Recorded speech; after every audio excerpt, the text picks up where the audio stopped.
In southern Sudan, there's little food except for that which falls from the sky. It's an aerial lifeline maintained by the UN and humanitarian organizations.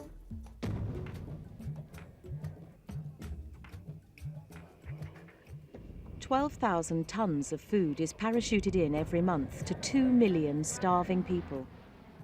There was no harvest last year, nor will there be one this year. That's because there were no seeds to sow because they were all eaten. Now the UN is delivering a new supply. Unless the southern Sudanese have a chance to grow their own food, the cycle of famine will never be broken. They sing and dance a thanksgiving for the new opportunity the delivery offers their hungry families.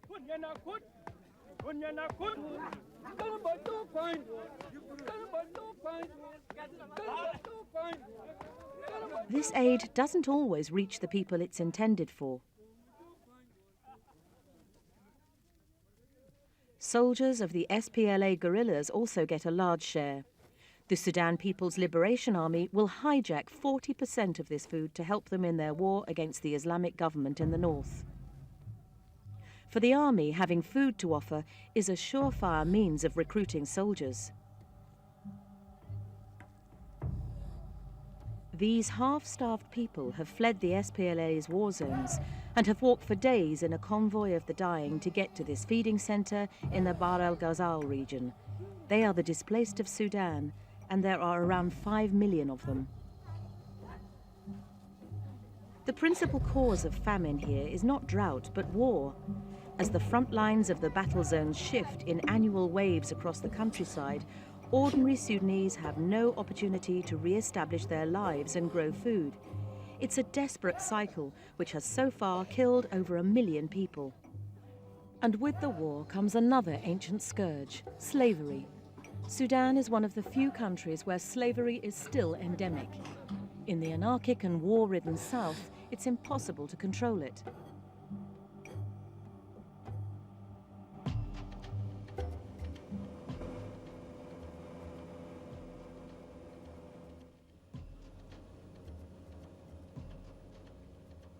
Eve flies for charity organizations working in South Sudan. Below is the war-ravaged Upper Nile, ironically an area bursting with oil and gold deposits. It's also the area where the slave caravans pick up their wares, capturing women and children for sale to the wealthy Arabs of northern Sudan.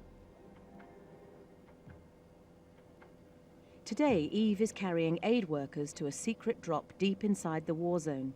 It's a 6-hour flight, and it's not unusual for such planes to be fired on from below. Also on board is John Eibner, a member of CSI, Christian Solidarity International, a Swiss-based charity. He's taken it upon himself to tackle the slavery issue. CSI's objective is to campaign to bring about a change in the situation in Sudan so that the Universal Declaration of Human Rights are respected for all people. So that is our ultimate goal. We work on various fronts to bring about that kind of change so that human rights are according to international norms, are respected across the board. The slavery activity was something that we discovered on our own in 1995 when we went into an area that had just been devastated by slave raids.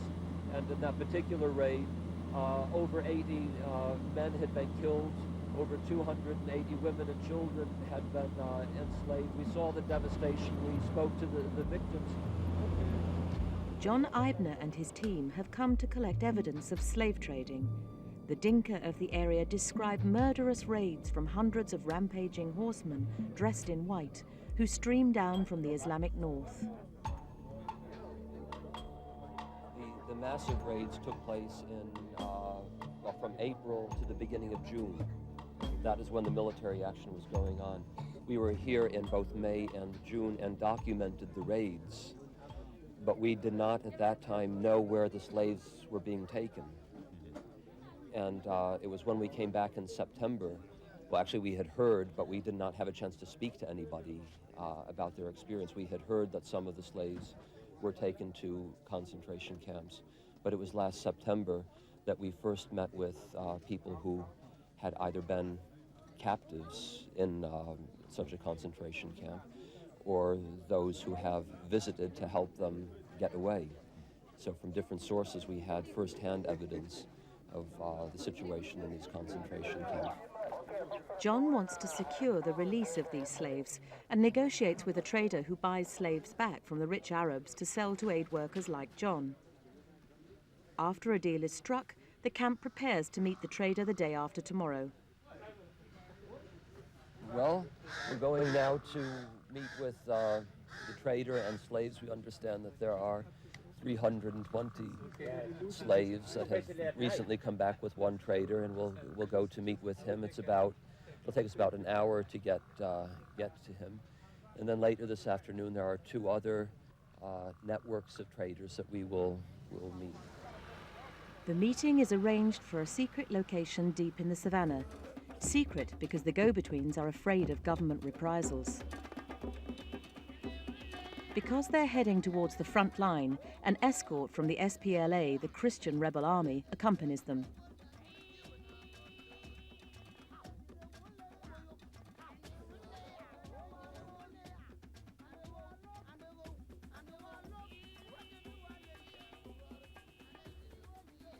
Despite having a four-wheel drive, the effects of the rainy season make the roads impassable.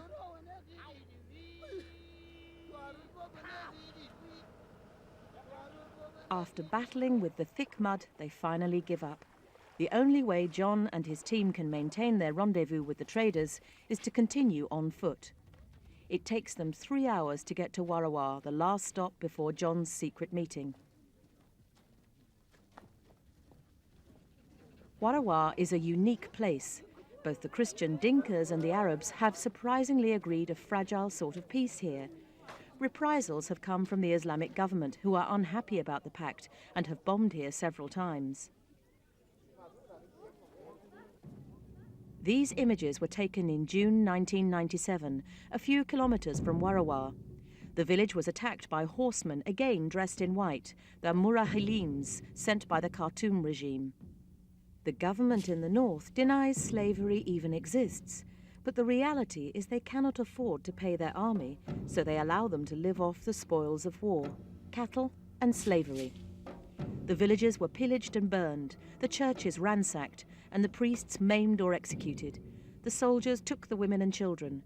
The men were considered unsuitable for slavery and were executed.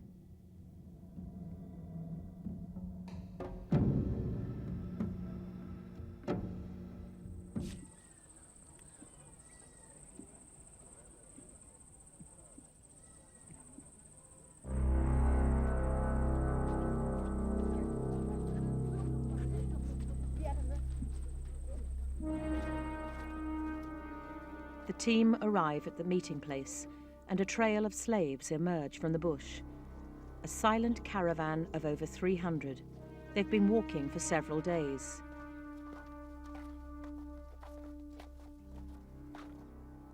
At the front is Anur, the Arab trader. He's purchased the slaves from their captors at $50 each.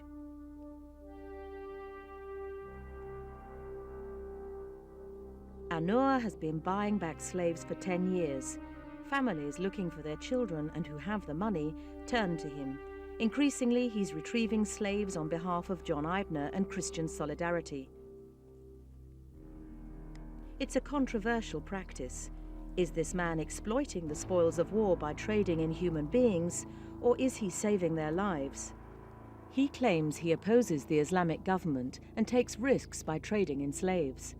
Last year, he only just escaped death when government forces attacked his home.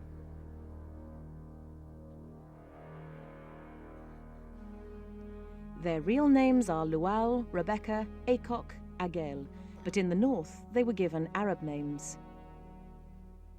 Some of them have even forgotten their native Dinka language.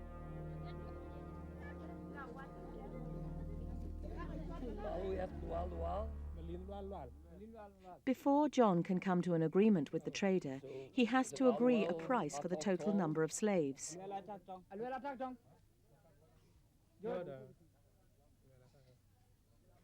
Even though the number is higher than anticipated, the trader will free them for the initial price. Many of these people have endured tremendous suffering during their captivity. I live with my parents in a village. One day we heard gunshots and ran away. My father escaped first with the cattle to shelter them. There was more gunfire, and people were getting killed all around us. We tried to escape, but the Arabs caught us. They made us walk in a long column towards the north. Later we caught up with my father, who'd been taken away along with the cattle. He didn't have the strength to walk anymore, so they shot him in front of me.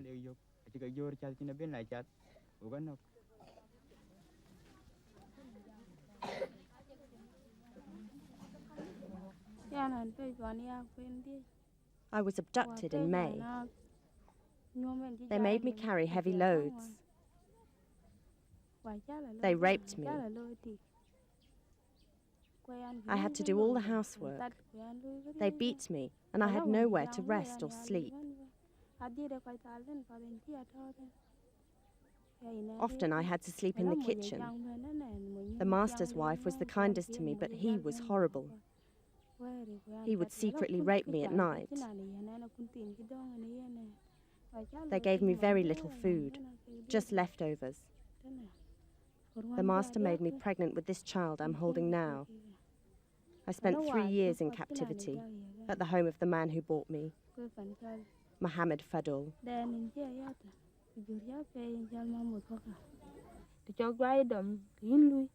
If you were captured with a brother or close relative, they would automatically separate you.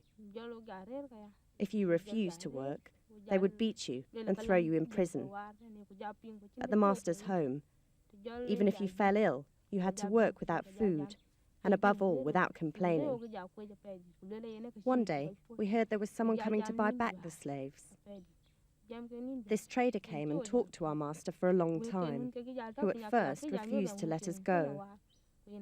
After lengthy dealings, we were finally freed. He paid for us to be set free, but I don't know how much.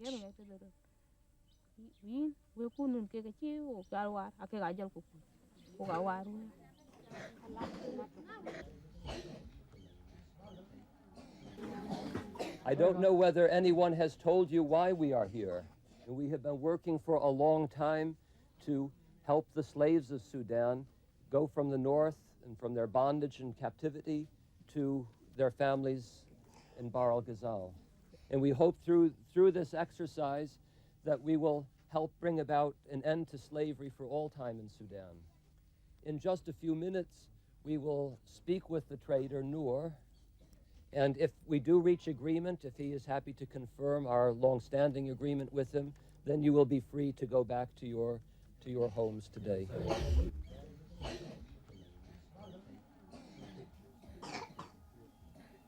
Not every slave can be bought back by charities like CSI. Often children, because of their usefulness to the government, make negotiations more difficult. During the raids, the Islamic organizations recruit children to be forcibly enrolled in specialist training camps. From there, they're sent to the front line, to Pakistan, Iran, Afghanistan. We cannot accept this, so we free them, sometimes at great risk. There are no set prices for these transactions. It's down to the goodwill of the owner. If he doesn't want to sell, we'll bid higher and go up to 20,000 or 100,000 Sudanese pounds for a slave. The transactions take place in secret and are on-the-spot cash payments. Then we make our way to the safest areas, where government representatives will be unable to track us down. However, at some stages of the journey to freedom, we are attacked and shot at by soldiers or paramilitaries. During these clashes, there are casualties, and often it's the children who are killed.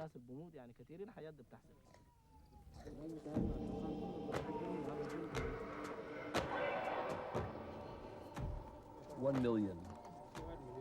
Okay. It's $2 million.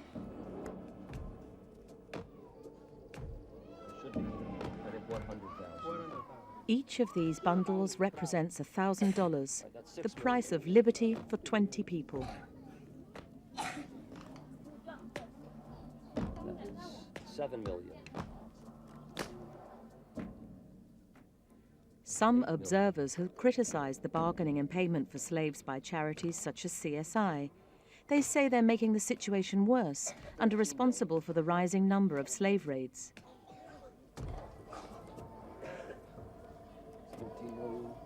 400,000, 600,000, 800,000. Okay, that's 16 million. At this moment, 328 people are freed, and the mood in the camp changes.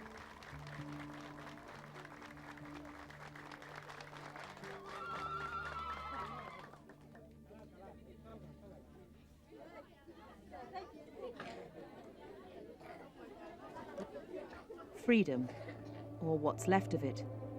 Some of them, after their ordeals, have lost the will or the ability to live.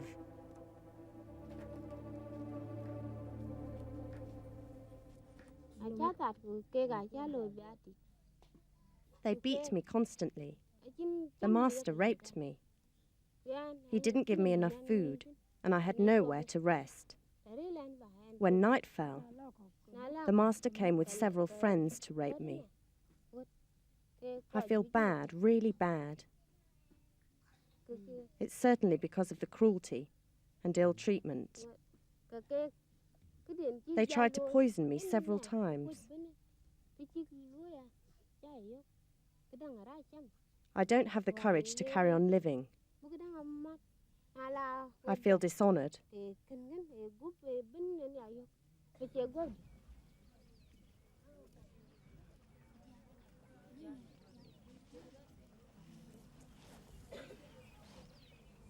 Yes, well, this boy was captured in a slave raid about 2-3 years ago.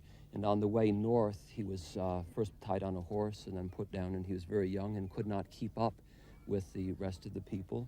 And one of the soldiers took a stick and beat him, and you can see how he was wounded around the eye and is now blind. He's lost the sight of his one eye. He said that the other soldiers were saying, beat him, and let him die if he dies, while the beating took place. He was taken to the north, placed in domestic servitude as a slave, and then his master took him to a Quranic school near Adila, and there he was abused in many ways. He was beaten. Once he was asked to take a horse to give it some water, and one of the teachers was dissatisfied with the way that he did it, and then his legs were placed in chains, and he had to hop around with chains on his feet for 2 days, and had bad wounds and scars as a result of the chaining. And he has so many emotions that are bubbling around inside of him. On the one hand, he's happy to be back and relieved to be here. He's very happy with the trader Ahmed, who brought him back and was so kind. He expects to see his family. He's very excited about it. Yet he still has all of these bad memories and still fears that perhaps they'll come back and take it.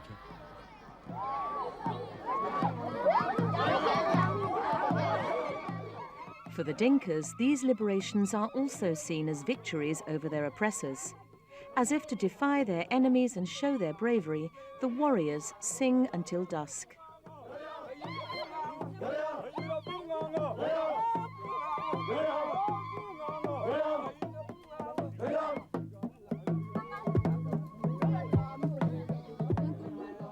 But many former slaves will find it hard to trace their families who've been decimated at the hands of the Islamic Army. At best, their relatives will be scattered across the region. Many of those slaves returning will discover their family members are dead. Arek is lucky.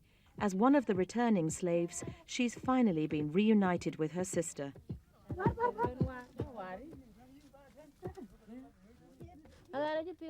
My sister heard I might be among the slaves who'd just been freed, and she came to find out.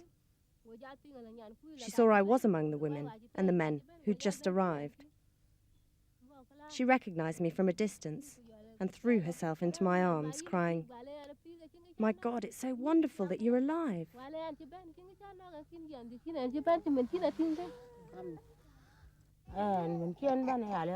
Now she's back.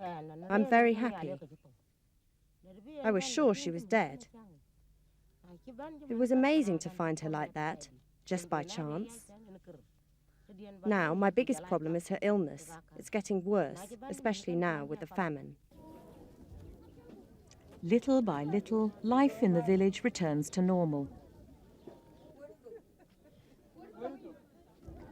After 2 years of anguish, a mother sees her children again. For her, it's a miracle, a priceless gift from heaven, in spite of everything her 2 boys have suffered. In the master's house, I ate leftovers and slept in the cowshed. Every day it was the same.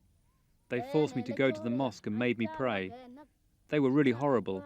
If I refused, I was beaten and punished. I'm very happy, even though my children have come back with wounds and scars. The most important thing is that they're alive. I was so unhappy when they were abducted. Having them alive beside me, I'm as happy as only a mother can be. These wounds on my legs are from the chains. One day, as I was looking after the horses, one of them ran away. When the master saw, he beat me very hard and put chains on my feet.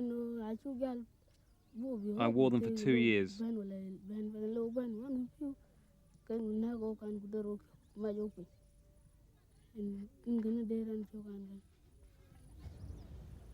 No one knows how many more slaves still remain in the north. According to Arab merchants and humanitarian organizations, there could be tens of thousands. Shortly after talking to us, Alak, the child whose legs had been mutilated by chains, got up and with an old bicycle wheel did something he hadn't been able to do for 2 years. He played.